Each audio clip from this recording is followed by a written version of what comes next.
question that I've been asked many times this year is, why have people become more angry, more resistant to change, and maybe more aggressive, or let's say critical of other people and those around them? I'd like to answer that question today by highlighting a few points and asking you a few questions. Primarily, if you don't mind me asking at this moment, if you're watching this video, and thank you for watching along, have you been in a situation where you've interacted with people around you in your world over the past year and felt that at some point people have become less humane, maybe less sensitive to others, less giving, less supporting, maybe less forgiving? And if you've experienced these things, I'd like to highlight the idea and maybe pose the question that maybe you, I, and everyone else around us is a contributor to what's happening in the world today. And let's start primarily with the idea of social media. Social media is a fantastic platform in which you can really get your ideas across, right? Just like we're doing right now. But one of the main concerns is when you give such a powerful tool to an individual who doesn't know how to wield it, like a gun to a child, what ends up happening? Someone's going to get hurt. In the process of experiencing social media and using it to reach to so many thousands and millions of people, as people, I think to an extent, we haven't really thought through the process of how to use it effectively and what it means to use it in an ineffective and a dangerous manner. Why? Because here's the question.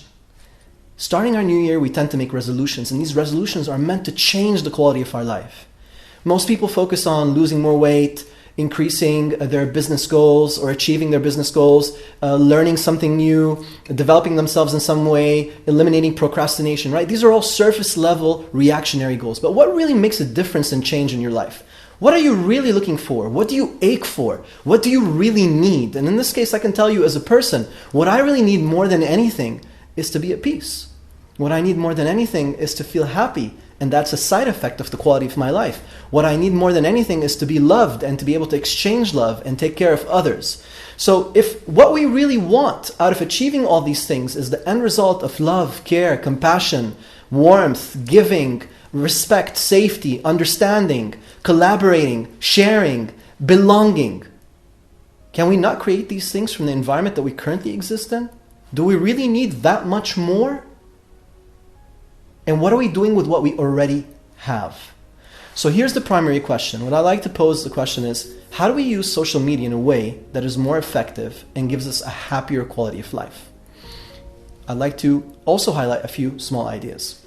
First of all, the problem with our brain and the positive effect of our brain, one of its best tools is the fact that it can compare and contrast.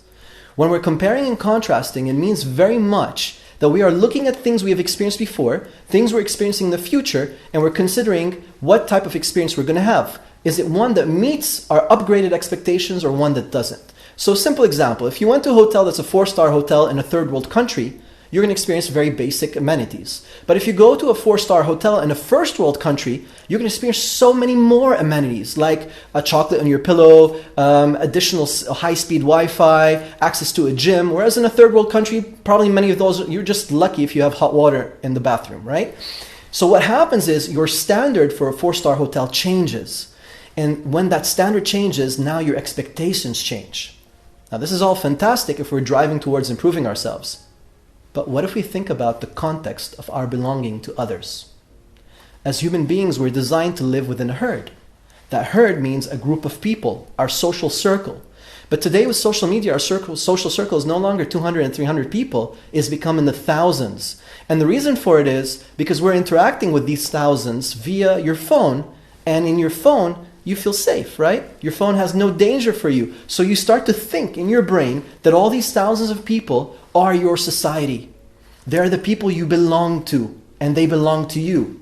Now, if I belong to a society and I look at that society and I start recognizing that the images the people in that society are creating are so perfect, their standards are so high, like a 4-star hotel, but just really phenomenal, almost unreal-like, then I'm going to start to compare and contrast to myself and say, why don't I look like this person?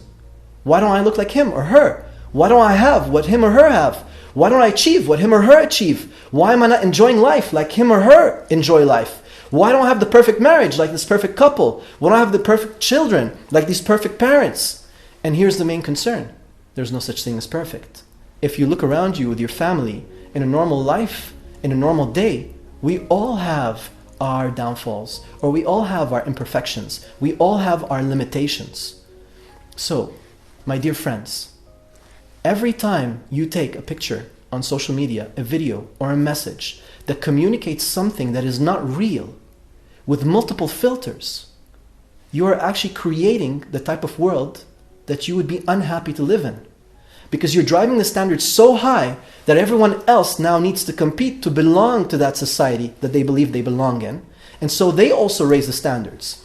So if you've ever taken 25 selfies to get the perfect selfie, or taken 25 pictures or poses to get the perfect pose, or tried to rewrite your quote 75 times, or 20 times, or 5 times, or re-edited multiple times, other than spelling corrections, to make sure that it sounds just right, then what kind of a world are we creating? A world that accepts others for who they are, or a world that considers that perfection is the ultimate goal that none of us can reach, so we're ultimately unhappy, angry, sad, we feel unwanted, and the same conditions that you use to judge others are the same conditions and constraints and standards that you use to judge yourself inside of your subconscious mind. And that's what creates unhappiness. That's what creates sadness. That's what creates discontent. That's what creates anger. And so within you, you look at your brother or sister or friend or other human being or even your competitor and you go, why are they doing things that I'm not doing?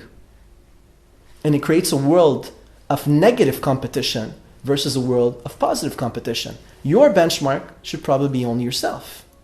And if we all treated and used social media in a way where we showed our real colors, our real face, then the standard wouldn't be so high. Right now I'm shooting in front of a camera with proper lighting because I need to display an image that shows that I'm a professional. I could have shot this video in a pajama. It doesn't make sense. It makes more sense for me as a professional to shoot it in a suit. So does that mean that we should lower our standards to the point where we don't look clean and proper? No. Be real. Take advantage of lights and effects and camera and make your product great because that's the quality you're delivering to others because I care about you. I'm doing this because I want the image and the message that I'm delivering to be of value to you, but not to the point where I'm using filters or makeup or anything else, whether I was a woman or a man, in order to show a side of me that is not real and does not exist. My question to you is the following.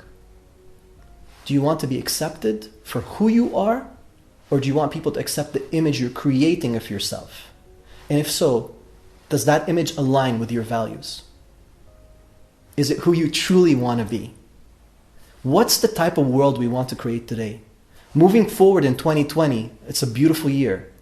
Is it a world of love and care and appreciation and respect and honor, where real people make real decisions that make a difference in the world? Where you know that John is not a competition for you, and Peter is not a competition, and Muhammad is not a competition, and Jennifer is not a competition, and Fatima is not a competition? Or is it a world where we look around at each other and we pretend to like and appreciate each other, but deep inside we feel insecure, not enough, uncomfortable? My challenge to you today is very, very simple. I would like you to just consider for a moment, what do you really want for 2020? Is it that you want to achieve goals that lead towards the promise of a great feeling? Or do we start creating feelings right now, today, with what's available in our hands and improve on it layer by layer, step by step, but keep it real? If you found this to be an enjoyable experience, if you found this to be of value, please do follow me on my account and channels. It would be really my pleasure to hear from you too. So do reach out to me. I wish you a beautiful beginning for 2020. God bless you. Goodbye.